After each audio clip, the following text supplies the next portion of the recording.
Jadi yang pertama adalah pesugihan Gunung Kemukus. Apa tuh? Jadi pesugihan Gunung Kemukus ini memiliki mitos yang lumayan seru, Pak. Karena katanya kalau kita mau kaya, pengunjung harus berhubungan seks dengan orang yang bukan pasangannya. Itu mau cari kaya apa ngaceng?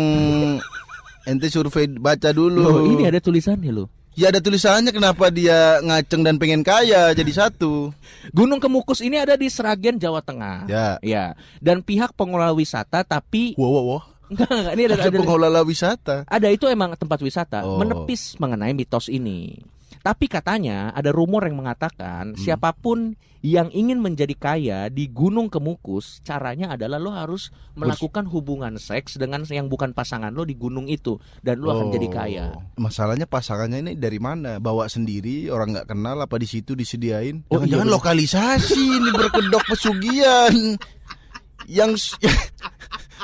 Ya iya dong, harus berhubungan dengan orang-orang apa Yang pasangan bukan yang nggak pasangannya. dikenal. Iya. Nah, terus yang gue bingung kalau misalnya ada laki-laki perempuan, ini kan berhubungan seks, yang jadi kaya yang laki-laki itu perempuannya, gue juga nggak tahu. Pengelola wisatanya yang jelas jadi kaya. Orang-orangnya belum tentu. Tapi kalau gue setuju dengan ini, kalau lo setuju nggak? Sudah tidak dong. Oh, tidak setuju. Mengandung zina dan syirik digabungkan, mau masuk neraka via apa kamu? Tidak setuju. Tapi saya yakin mungkin yang kedua, mungkin Anda akan setuju. Kenapa Anda menggiring-giring saya untuk menyetujui pesugihan? Oke, kita coba dulu. Ini pesugihan Nyi Blorong, Pak. Nah, Nyi Blorong yang ular-ular ya? Oke, coba dibaca. Jadi pesugihan Nyi Blorong ini lumayan serem untuk diketahui. Oke. Katanya pihak yang melakukan ritual ini bisa kaya dan kayanya 2 dekade.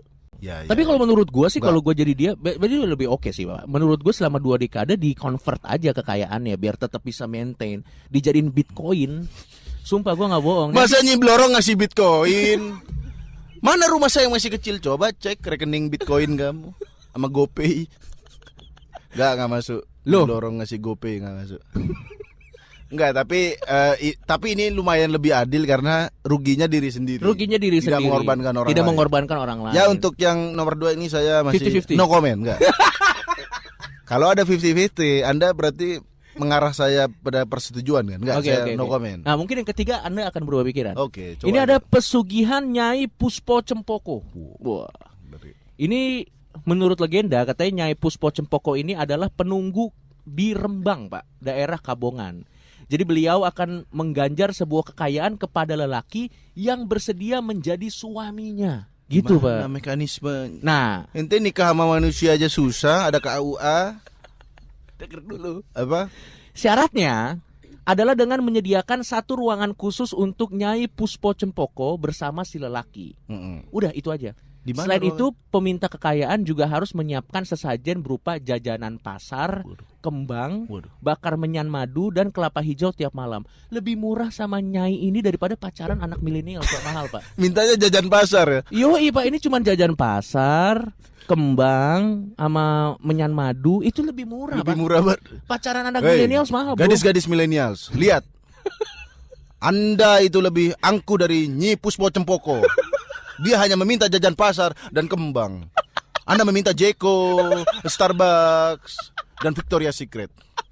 Nyi Puspo Cempoko tidak pernah. Dan dia hanya meminta ruangan ya.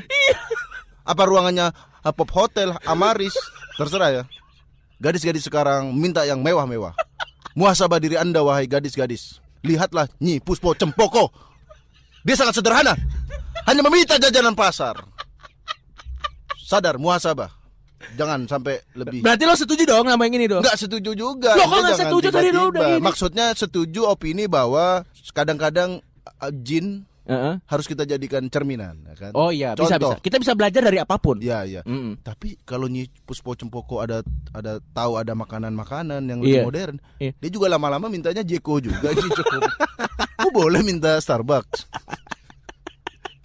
Selama ini dia ini taunya Iya. referensinya kurang. Jajanan pasar terus. Iya, ya. iya. Dan ya udahlah, tapi menurut gua ini juga nggak menyakiti siapa-siapa sih. Iya, nggak menyakiti. Tapi kan nanti bilang pesugihan tuh biasa harus ada trade yang besar. Mm-mm. Nah kalau cuma trade-nya begini doang kan kemungkinan berhasilnya juga. Dan mungkin kayaknya belum- kaya nanggung, Pak. Hah? Punya mobil tapi mobilnya Xenia gitu-gitu kali, Pak. Iya, bener dong. Punya apartemen di Kalibata. Yang susah parkir. Susah parkir, buat apa punya apartemen?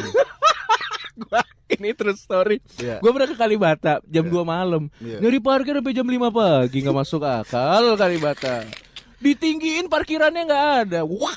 Kalau ada yang pesugihan di Kalibata, Iya. kan ini butuh satu ruangan. Apa pesugihan Nyi Puspo Cempoko? Nyi Puspo Cempoko nggak datang-datang. Kenapa? Nyari parkir.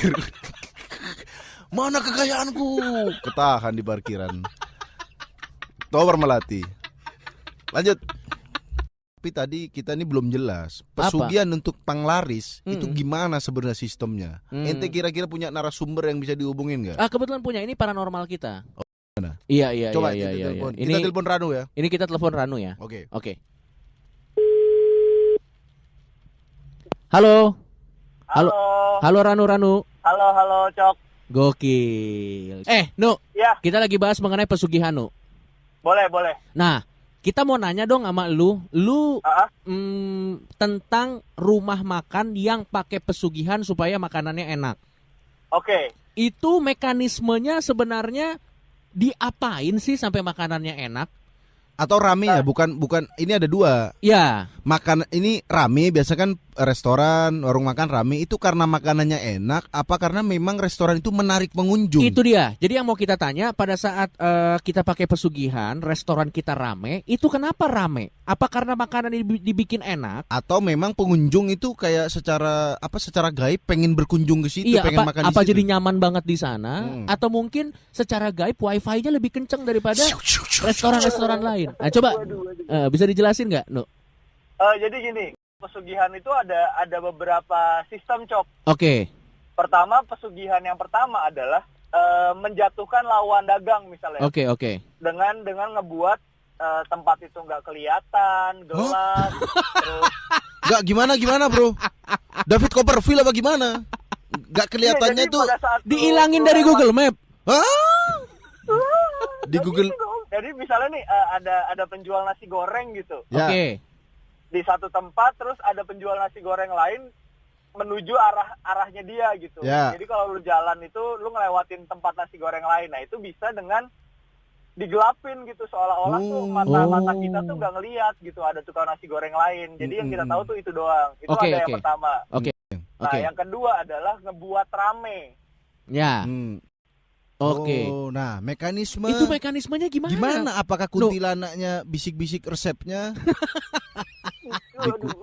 Nah, yang enak, gue paling penasaran yang enak tuh gimana tuh? Kenapa kalau jadi yang enak? jadi ada satu tempat penampungan makanan di panci gede gitu yang di situ ada makhluk lagi, Pak. Waktu itu kebetulan pocong.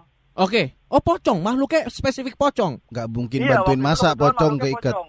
Oke. Gak mungkin pocong bantuin masak keikat tangannya. Oke, Iya, jadi si gimana? pocong ini cuma meneteskan air liurnya ke tempat penampungan makanan itu, Pak. Chef Juna denger ini resign, dia daftar Gojek. Kenapa makanan enak gara-gara liur pocong? Gimana? Waktu itu gue ngerasain itu. Nah, Apa liurnya ada MSG-nya? Hah? Tapi itu memang lo ngerasain beneran enak nggak? mungkin bukan kasihan liur pocongnya, tapi rasa enaknya itu mungkin Nggak bisa bertahan berpengaruh lama. Oh. di lingkungan itu Oh, doang. hanya di situ doang. Makan itu aja. Iya, lucu banget sih kalau misalnya kita sambil naik mobil kan, masih di radius itu kan masih enak, makan masih 2-3 suap, begitu keluar parkiran, buah. Berarti pocongnya harus stay berarti ya, maksud bisa dibungkus pocong. Enggak, yang kasihan lo bayangin pocong itu 24 jam harus ngences terus, Pak. Makanya. Iya, Pak, itu Pak paling. Berarti memang kenapa ente kepikiran job desk-nya pocong? Tapi kalau menurut gua tetap keutamaannya adalah tetap di bumbu makanan itu sih. Jadi Ya ngapain Yang pakai enak- pocong? Ngapain pakai pocong? Kalau Anda itu solusinya masakannya di bumbu-bumbu, pocongnya suruh pensiun, daftar Grab tuh. Kenapa pakai pocong?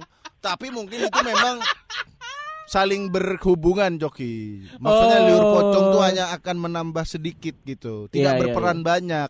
Oh. Gitu. Kalau Anda jual nasi putih liurin pocong, pelanggan Anda yang berliuran nanti. Makan nasi putih terus kenapa enak ya? Tidak bisa se ekstrim itu. Oke deh, thank you Ranu ya. Tadi poin pertama adalah dengan merugikan lawan, seperti Iya. Bian tadi kita telepon. Iya, Dan yang paling ekstrim Ranu bilang tadi hilang dari lokasi. betul. Ini GPS saja bingung. GPS maju. Tujuan Anda di mana ya? Nah, begitu. Bukan tujuan Anda sampai. Karena hilang begitu sementara.